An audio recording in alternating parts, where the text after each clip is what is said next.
existe un mundo mejor. Quédate a disfrutarlo, que juntos somos un montón. Y a este montón que somos juntos, porque si dejamos de estar juntos ya no seremos más el mismo montón, le proponemos a partir de este momento nuestro ejercicio cotidiano de radio. Saben ustedes que de lunes a viernes, de 14 a 16 y de enero a diciembre, aquí en la M530, somos radio, la radio de Madres de Plaza de Mayo. Creemos que es bueno afinar nuestras respectivas imaginaciones para dar comienzo a cada experiencia de radio.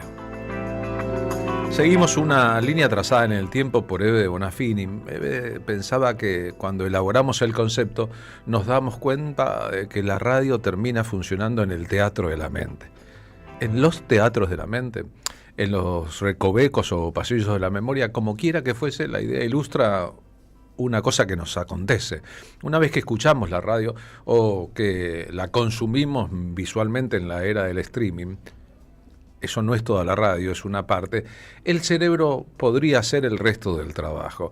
No hace falta que le demos una orden al cerebro, que de por sí es bastante perezoso, pero en estos casos muchas veces ocurre que cuando algo que escuchamos nos remueve la conciencia, el cerebro nos dispara un mecanismo. Vamos con la imaginación más lejos de lo que podríamos pensar. Cuando una imagen nos ingresa y se nos queda en los ojos por un momento, tal vez en el trasfondo de ese proceso hay una película que el cerebro va armando. Y después recordamos, esporádicamente o no, o en continuidad, grandes momentos de nuestra vida. Si la radio nos sirve para emocionarnos, para producirnos conmoción, si la radio nos sirve para activar el cerebro, ¿para qué sirve la radio? Y nosotros creemos, la verdad, y a fuego y a fondo, y para siempre y desde siempre, que la radio es un instrumento que nosotros debemos utilizar también para mejorarnos a nosotros mismos, que la radio globalmente o los programas de radio son de alguna forma parte de nuestra propia educación, la educación sentimental y la educación formal. Así que si ustedes están de acuerdo, nosotros ponemos proa rumbo a la experiencia de hoy.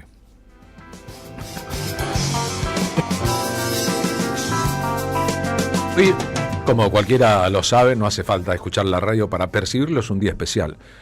Este 16 de junio del año 2026 marca el inicio de un nuevo campeonato mundial de fútbol para el seleccionado argentino. El campeonato ya empezó. Venimos además de 3 días consecutivos no laborables, sábado, domingo y lunes feriado, homenaje a Martín Miguel de Güemes, por lo cual este martes es un martes raro, ¿no? Si uno sale a la calle, verá la enorme cantidad de gente con las camisetas de la selección argentina de fútbol, esa especie de espera eufórica previa al comienzo de un mundial, lo que el fútbol significa para buena parte de la sociedad argentina, sin olvidar que el fútbol que nace de un sentimiento popular está también colonizado por los poderes políticos mundiales y que en todo caso no hay que ser demasiado observador para darse cuenta del ballet de cosas que se cuecen en torno a los negocios del fútbol, a los negocios de la FIFA, el negocio de los países que organizan este raro mundial que se disputa en 3 países del norte de América simultáneamente, en México, en Estados Unidos y en Canadá. Todo lo que significa y todo lo que se mueve. Sin embargo, hay una experiencia histórica que los que portamos mi edad, los que hemos disfrutado de 3 Copas del Mundo ganadas por el seleccionado argentino, podemos testimoniar claramente. Yo no quiero que al seleccionado argentino de fútbol le vaya mal. Yo no quiero que a la Argentina le vaya mal. Y no lo quiero por sobre cualquier otro parámetro que podamos pensar para evaluar qué significa un partido, el entretenimiento de masas, el olvido de los problemas cotidianos, la utilización política por parte de un poder. Todas cosas que existen y que nadie debe descartar, pero que además en este momento nos presentan la posibilidad de pensar en voz alta todos estos asuntos. Yo, la verdad es que creo que la hermandad de las personas que viven en una misma sociedad es casi un imposible en este mundo de Caín y Abel, de Caínes y Abeles. Creo que esa imagen de que todos somos argentinos y todos queremos lo mismo no es verdadera. No es cierta. Este país ha parido asesinos seriales y ha parido madres de Plaza de Mayo. Y ha parido históricamente odio y amor por dosis casi que semejantes. Esa idea de que el amor vence al odio es una idea que podemos discutir en voz alta. Entonces, Tal vez lo que estoy pensando es que sería bueno que en medio de tanta tristeza la sociedad argentina tenga alegrías, y que un mundial de fútbol es una alegría colectiva indudable. Y a mí me gustaría que Argentina gane el mundial y que después nos preparemos todos para echar a Milei del poder, para que Milei se vaya de cualquier manera. Y tal vez si estamos unidos en una sensación que es el respeto y el amor por la tierra, por la Pachamama, por la bandera que nos identifica, aún con todo lo que vamos a decir sobre la construcción del Estado argentino sobre el territorio de los pueblos originarios, de la construcción de un país que habla una lengua hispánica, una lengua europea, por sobre las lenguas originarias. Hay algo que es un sentimiento que emerge y que a veces solamente podemos visibilizar en algunos momentos específicos, que tal vez cuando juega la selección y la selección gana, eso es claro, nos hermana a todos por un ratito. Y tal vez hermanados todos por un ratito y después con la vida continúa. ¿Cuánto dura la alegría del fútbol? 24 horas, 48, 72, nos pongamos a la tarea principal de la Argentina, que no es ganar campeonatos mundiales de fútbol, sino ser un país libre, justo y soberano. A esta altura de las cosas, hoy es 16 de junio, ¿cómo olvidar que un 16 de junio, hace ahora 71 años, esta dualidad del odio y el amor se vio visualizada como casi nunca? Hoy es un aniversario del bombardeo de la Plaza de Mayo, uno de los hechos más horripilantes de la historia del mundo, y que si pensamos casi no tiene antecedentes. Las Fuerzas Armadas Argentinas, en este caso, fueron las Fuerzas Armadas, no el Ejército, sino básicamente la Marina, con una especie de pequeña colaboración de la aviación, bombardearon a su propio pueblo. Eso no ha ocurrido en ningún lugar del mundo. Hubo un anuncio de un desfile en la Plaza de Mayo que estaría acompañado en aquel momento del gobierno de Juan Domingo Perón por una exhibición de aviones en el aire. Y cuando la gente concurría al centro de la ciudad para ser parte de un espectáculo público, se desencadenó una historia que podemos pensar ahora como los bombardeos del odio, que además, luego del 55, fue prudentemente ocultada u olvidada por una parte de la sociedad. El poder ocultó, la sociedad olvidó. Pensando en aquel momento, 1955, la letra de este tema la escribió Guillermo Saavedra, la música es de Fabián Bertero. Teresa Parodi, ex ministra de Cultura, haciendo una canción. Dieron un beso recordando a sus mujeres castas, iluminados por la luz de un Cristo envenenado. ¿Saben ustedes que los aviones que bombardearon la Plaza de Mayo tenían la inscripción de Cristo vence? Una C y una B. Con su natural astucia para metabolizar el odio y convertirlo en otra cosa, más adelante el peronismo recuperaría esa B de la victoria, pero cambiaría la C de Cristo por la P de Perón. Perón vence. Invadieron el aire de miseria. El papel de la Iglesia Católica en aquella coordenada política de la Argentina. Bombas y metralla de esa infamia nos queda en la memoria. Buscaban matar al presidente constitucional de la nación, de su cobardía. pero no bombardearon solamente la Casa Rosada y la Plaza de Mayo. Jamás la sangre fue tan inocente. Era un plan para aterrorizar a la sociedad, para inmovilizar a aquellos que quisieran salir a defender un régimen popular. Era marcar un territorio. 3 meses después vendría el golpe de Estado que derrocó a Perón. Oscuras bombas.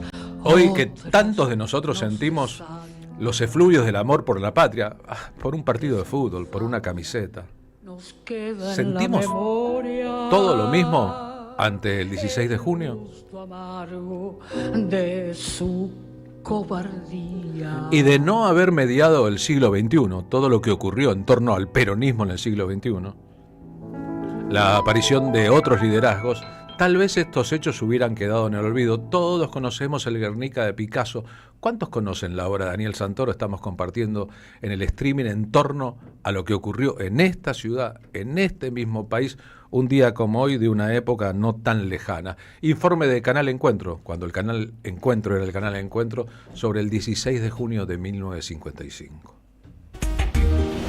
El jueves 16 de junio de 1955 amanece nublado y frío en Buenos Aires. En las calles de la ciudad, la gente desarrolla su rutina habitual. A pesar de que el clima no es el mejor, a las 12:30 aviones de la Armada sobrevuelan el centro de la capital argentina. Algunas naves llevan la inscripción Cristo vence, que identifica a los sectores católicos que se oponen con más vehemencia al gobierno. Pero abajo nadie se sorprende. Para esa hora está previsto un desfile en homenaje a la bandera nacional. Incluso es probable que el propio presidente, el general Juan Domingo Perón, se asome desde el balcón de la Casa Rosada para ver el espectáculo. Sin embargo, nada de eso ocurre. A las 12:40, uno de los aviones arroja una bomba sobre la Casa de Gobierno. El verdadero objetivo de los pilotos es asesinar a Perón y tomar el poder. Pero el atentado falla. En un país que nunca ha vivido una guerra moderna, nadie da crédito a lo que sucede. Las bombas y el fuego de metralla caen sobre Plaza de Mayo ante la mirada aterrorizada de cientos de argentinos que se encuentran en el lugar. Al mismo tiempo, efectivos de Marina intentan copar la sede del gobierno, pero son rechazados por fuerzas leales. Muchos civiles que logran huir de las bombas son alcanzados por el fuego cruzado. Durante la tarde del 16 de junio, los aviones rebeldes arrojan más de 9 toneladas de explosivos sobre las calles y edificios de Buenos Aires. Cientos de trabajadores que acuden al centro en defensa del gobierno también son víctimas del ataque. Finalmente, las tropas de Marina son sitiadas en su edificio por la guarnición motorizada Buenos Aires y se rinden. Los pilotos huyen a Uruguay, en donde piden asilo político. La revuelta ha fracasado. Al atardecer, el paisaje es desolador. Los cuerpos de más de 300 mujeres, trabajadores y niños se encuentran tendidos sin vida en las calles. Los hospitales no dan abasto para atender a los heridos. Por la noche, como reacción popular a los bombardeos y al rol opositor de la iglesia, la curia metropolitana y varias parroquias son incendiadas. Pero el sentimiento de vergüenza supera al de la venganza. No hay antecedentes en el mundo de lo ocurrido en Buenos Aires. Por primera vez en la historia, una ciudad que no estaba en guerra fue bombardeada desde el aire, con el agravante de que fueron miembros de sus propias fuerzas armadas quienes llevaron adelante el ataque. Por ahí es un punto menor, pero el ataque a la población de Guernica en el País Vasco, al comienzo de la Guerra Civil Española, ese ataque preventivo, también allí murieron civiles, fue corporizado por la aviación nazi, la aviación alemana. Es decir, el franquismo pidió mano de obra ajena para concretar aquella masacre. Aquí fueron los aviones pagados con el sueldo de los propios trabajadores de la patria. Sobre aquellos hechos, y hablando del franquismo, una sublevación militar que termina con un gobierno democrático, instala una dictadura que se prolongaría durante 3 décadas largas. El poeta chileno Pablo Neruda escribió chacales que el chacal despreciaría. Estos fueron chacales que los chacales despreciarían, uniformados a bordo de aviones con bombas pagadas por el Estado argentino que bombardearon y mataron a 300 civiles y además dejaron claro lo que vendría, el golpe de Estado de 3 meses después.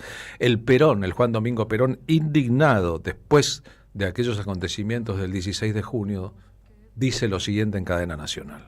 LRA Radio del Estado de Buenos Aires, República Argentina, y las emisoras de la Red Argentina de Radiodifusión. De acuerdo con lo que se ha venido anunciando, va a dirigir un mensaje al pueblo de la patria el excelentísimo señor presidente de la Nación. Les hablo desde nuestro puesto de comando, que como es lógico no puede estar en la sede del gobierno. La situación está totalmente dominada. Yo quiero que mis primeras palabras sean para encomiar la acción maravillosa que ha desarrollado el ejército. Desgraciadamente no puedo decir lo mismo de la Marina de Guerra, que es la culpable de la cantidad de muertos y heridos que hoy debemos lamentar los argentinos. Pero lo más indignante es que hayan tirado a mansalva contra el pueblo. Es indudable que pasarán los tiempos, pero la historia no perdonará jamás semejante sacrilegio. El trío de rock Científicos del Palo en una hora sobre la historia argentina. Para cerrar este momento, interpreta ahora la canción Cristo o Perón.